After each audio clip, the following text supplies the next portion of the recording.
Hello, family. It's your boy Javian Lorenz Moore, a senior music major, vocal performance emphasis, currently attending the Morehouse College. And today we're going to be discussing something that's very important. Important to your health, important to completing specific tasks, attentiveness, presence, everything. This topic is extremely important to your productivity. But before we get into the topic, I want to introduce my guest, my boy Jordan. He's in the Morehouse College Glee Club. He's currently a sophomore at Morehouse College, and I'm going to give him an opportunity to tell you a little bit more about himself.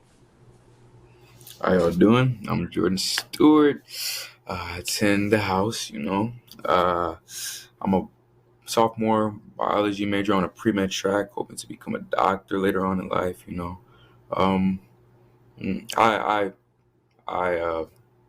really excited to be here. So, you know. Good. Yeah, good. Glad to have you here, my boy. Thank you for agreeing to join the show. So today we're going to talk about the importance of mental health. Um, Mm, as we all know, without um, a positive or a healthy mentality, then it's quite impossible for healthy things to be produced. Um, mm, you can't have positive energy as an outcome if you have negative energy on the inside. So that being said, can you tell us a little bit about your experiences with mental health, or how you think or how you feel about mental health overall? oh, mental health is really important. And mental health is a huge part of my life because I've struggled with mental health since about the age of 6. I struggle with clinical depression. And, you know, uh, for most of my life, I've experienced suicidal ideation. The common effects of depression. So like loss of motivation and things, increased sleeping, increased appetite, loss of appetite. And one thing I can say, like how Javian said, mental health definitely affects your productivity. This semester has been extremely hard. This past 2 years, it's been extremely hard mental health journey. Recently, I just was discharged from the psych ward at Grady Hospital. And it was an eye-opening experience. One thing I can say, it was definitely needed, and in there, I was just realizing that everybody has issues to some type of degree. Some may be more severe than others, but it really people coming to get help and knowing that they need help and knowing that it affected their life in negative ways really opened my eyes because it made me feel like I wasn't the only one that was going through a tough time in terms of mental health, and that you know a lot of people were struggling, and the pandemic has definitely made it worse. But I really wanted to hear your stance on this, JV. Well, first of all, I just want to say thank you once again for being so open and transparent when it comes to this. Um, my stance on mental health, well, just like you said, the pandemic did not make mental health any easier for anybody. Even for individuals that weren't suffering from anything beforehand, the pandemic Mm, kind of made people realize any underlying problems that were going on mentally. For example, for me, being in the pandemic, being cut off from people. And first of all, let me just say, I'm a people's person. Like, I love talking to mm, people. So, that is true. and even me and you had a conversation, like walking through Morehouse, I'll talk to somebody I ain't never seen before, be like, "What's up, bro?" Like I've known them, but Right. I ain't never known them. But I just feel like if you see somebody, you should speak. That's what I feel like. But I not agree. having the opportunity to do that and engage with other people definitely was taxing on my mental. Um, it it came to a point where I had to literally sit down and deal with how I was feeling. And that's the positive thing of the pandemic. It kind of forced everybody to sit down and deal with their feelings, accept their feelings, or accept any problems that they may have had mentally or emotionally. All right. So that Um. definitely affected me in that way. And dealing with that, even though I may not have dealt with it if it not have been for the isolation in the pandemic, dealing with that made me realize that there are definitely still things that I need to work on mentally, or as far as expressing how I feel mentally or emotionally. Um, so, for example, if I feel some type of way, and this was before the pandemic, if I felt some type of way about somebody's interaction with me, um, I used to have, and this sounds pretty bad, but I used to have like this little mental rule. But it's kind of like three strikes.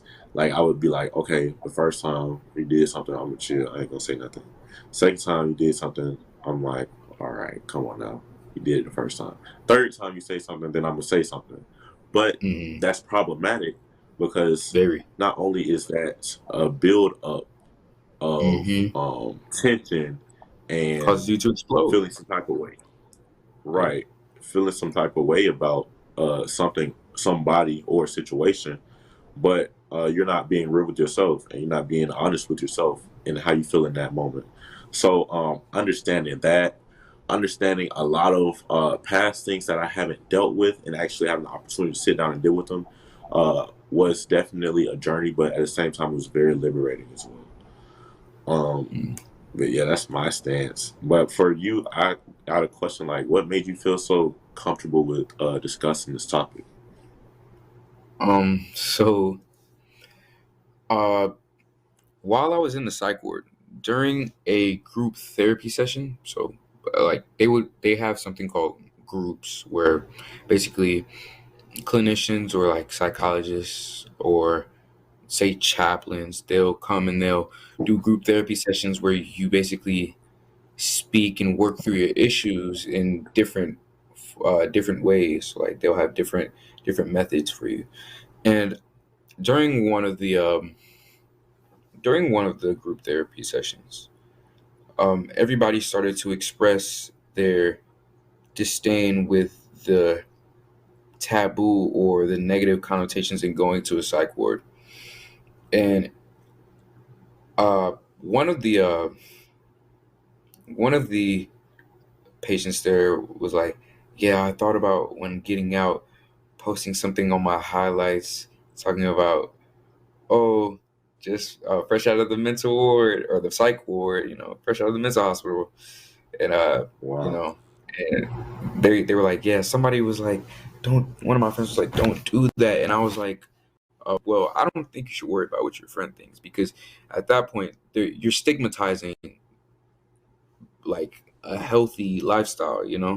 Like going to get help isn't uh, it's not really saying that, oh, you're crazy like going to get help there.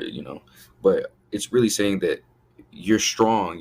Like you notice that you have an issue that you want to solve and you're seeking the help and the tools to help you succeed later on. And I really like held that in my heart. And as somebody who also deals with a lot of issues by joking about it or smiling through it, um, I really felt it was necessary to kind of destigmatize it in my own way. Um, I don't think there's anything wrong with seeking help, and going to the psych ward does not make you crazy. While I don't really like the word, like, I don't really like calling people crazy because just people deal with issues, and the mind may be strong in a supercomputer, but it is also fragile, and it can be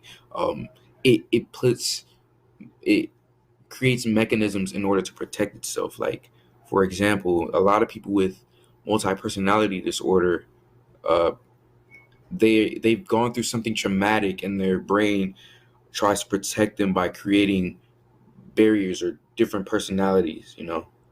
And while in there, like, I really I really like knew I really realized what that meant, because it was a patient, and he had MPD, and one of his like the personality that would always the main personality that wasn't his, that would always try to get control, was like it was asking for a new body, and they were like, well, we can't provide you a new body, and it was like, well, you just want him to suffer then. And I found that really interesting and eye-opening. It was like just it's really just a failsafe.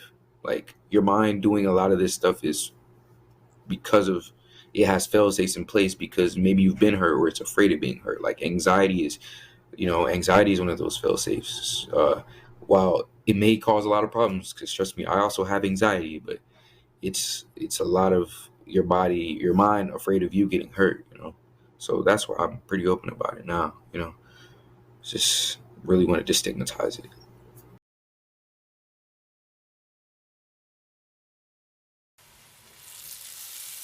Today, we're going to be making some southern fried okra. I know you guys probably saying, ooh, I don't like okra, it's too slimy or whatever. But I'm going to tell you, the way we're going to deep fry this thing, you're not going to taste any slime.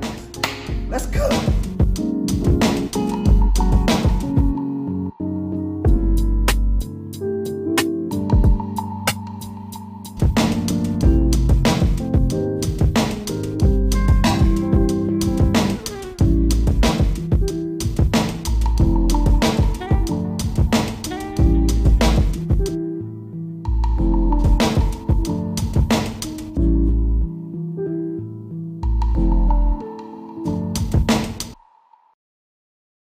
This is the story of a boy who is very sensitive to lights and sounds.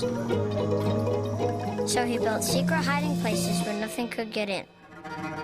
The boy didn't like looking people in the eye. It made him feel uncomfortable. One day, he found out he had something called autism. His family got him help. And slowly, he learned how to live with it better. Early intervention can make a lifetime of difference. Learn the signs at autismspeaks.org. Well, look, you might not be popular, but my favorite character is Celestial because One of the quotes that I wrote down in the book that kind of stood out to me was, "Love is the enemy of sound judgment." She seemed like a very needy woman. And I can't even respect Andre because how do you prey on your friend's wife while he's incarcerated? Like, I just can't get with that. And maybe I got too invested in the book, There's the point.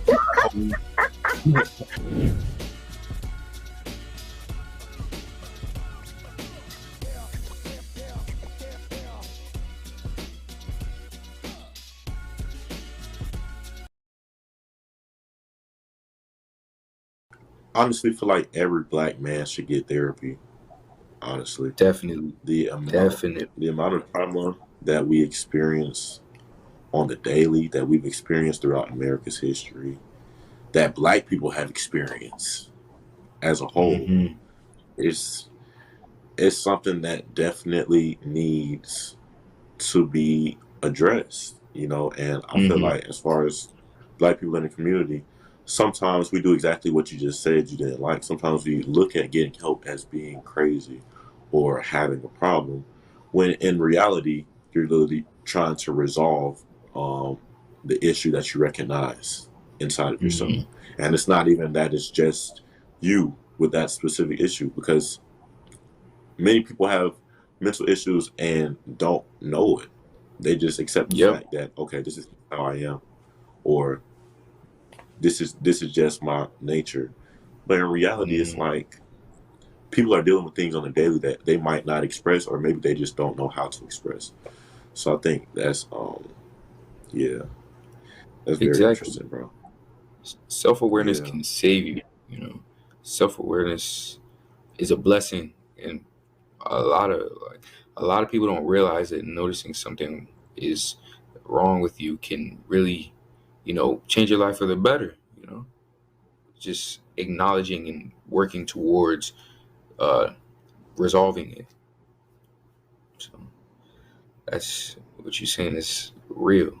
A lot of people try not to a lot of people try to push things off to the side, like, and it creates, it could possibly create addiction issues and stuff like that. Like, I come from family of alcoholics. Uh, and both sides actually. Just I can just really see. I can see the. This is crazy, but I can see the mental illness in them. And alcoholism in itself is a mental illness, but I can see the mental illness in them, and I can see them trying to deal with life through substances, and like it's pushed me to where I'm like, I don't want to be like them. And because I know I'm susceptible to alcoholism, I don't drink, and I know I have depression, so I don't drink. Other than the fact that I'm underage, but it's just it's just you have to really recognize that you can't do it all on your own. You cannot do it all on your own. You can't heal your own issues, which is why I agree so much with the stance that we all need therapists. Black men definitely need therapists. Everybody in this world needs a therapist, and I've just therapy really helps. Yeah, man. Yeah. That's real, for real. Yeah. So how would you say, because we mentioned the pandemic earlier, how would you say the pandemic affected you and compared to where you are now? Well, we were talking about this before, but I feel that before the pandemic, I've always dealt with depression. So that wasn't really the thing that got worse. I feel like my anxiety got even worse. My social anxiety. So I've always been one of the quiet people that you meet at first, and they have to open up later on, and then they're loud. But I would be able to, like, I guess in a sense, live without using my phone as much. Like I love music, so that's that. I always had that, but like FaceTiming, I would never like to FaceTime it. I would never feel anxious over a text unless I really needed a response. But during the pandemic, since it was the only way I could communicate with people, I would always want to be on FaceTime. And when I text, since it's not an immediate response, my anxiety would start acting up, and it was just it wasn't a good time, I'll tell you that. And like the readjustment period, when everybody's out of their isolation and everybody's talking again, it was a really hard adjustment period. And just I had to realize that it gotten harder. And I feel like I adjusted faster than most. I'm not gonna lie about that. I really do. I feel like I adjusted faster than most, but I can see the act of adjustment in my peers. But yeah, that's how it really affected me. How do you what are other ways you think it affected you? Like, did it affect your mood a lot more, or like did it affect even the way you interact, like down to the T, the way you interact with people when you were out of isolation per se? Most definitely it affected it.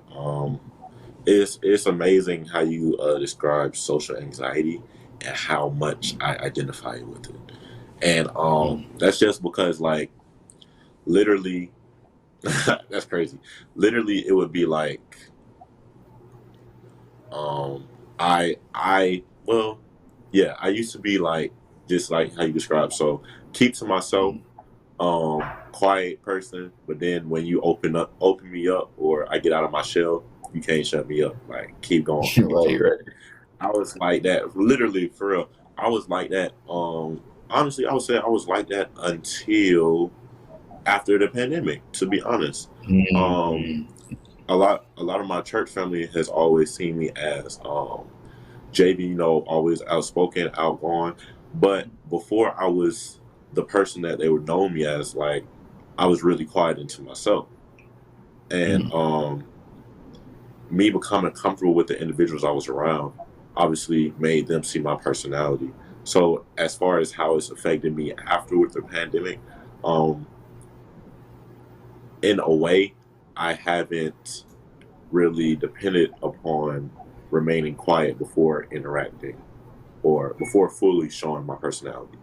Um, Now, at the same time, I am mindful of how much of my personality I show certain individuals because I feel like you can't show everybody everything about yourself because Very true. some folks will try to take advantage of that. But Mm. I am more comfortable with being upfront and showing individuals the essence of my character as soon as I introduce myself. So that comes from, or that goes along with me speaking to random people that I ain't never seen before, or me having a conversation with someone that I never had a conversation with before, and actually being interested rather than just saying, "Hey, how you doing?" and walking by and not even listening to Right, what right. they're saying. So that's how it's affected me. It made me more intentional with my interactions and more purposeful with the conversations I have.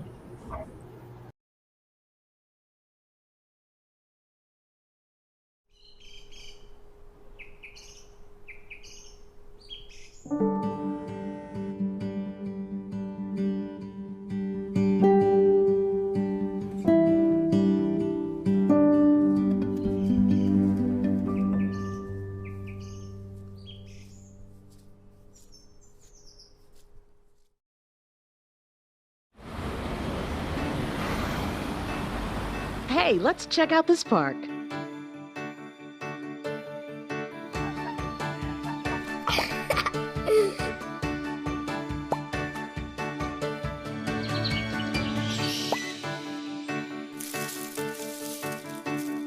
Oh, wow, that's really cool. To find a great local park or forest near you, go to discovertheforest.org. We are still talking all about the season of fall. Hey, Miss Cam. Hey, Miss Cam.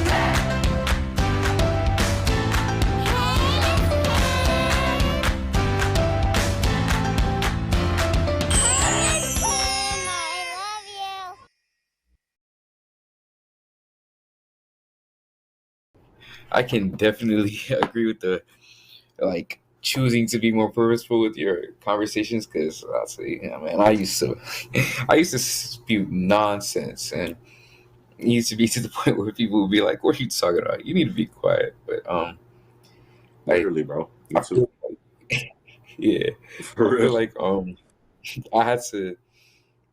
I think the isolation, although it was really mentally taxing, I feel like it offered a lot of um, reflection and introspection. I feel like the that was the best part.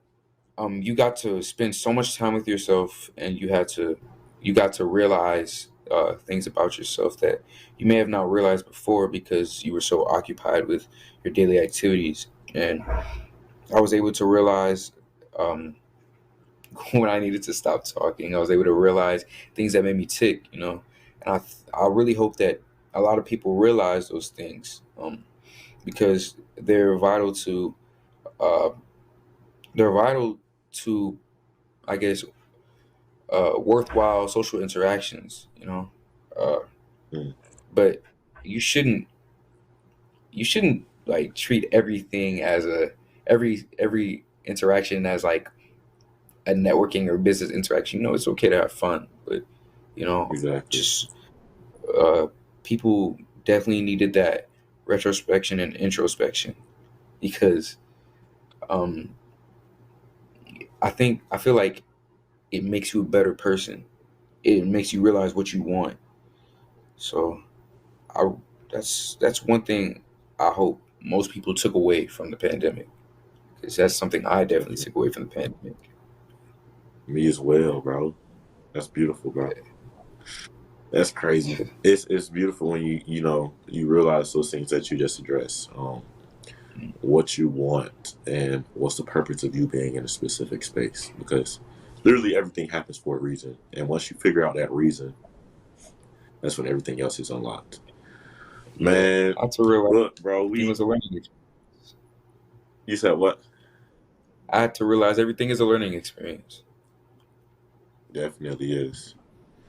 So, bro, I just want to say, bro, I appreciate you once again. This was a very powerful talk, very powerful discussion, and I believe that people definitely do need to hear it, man.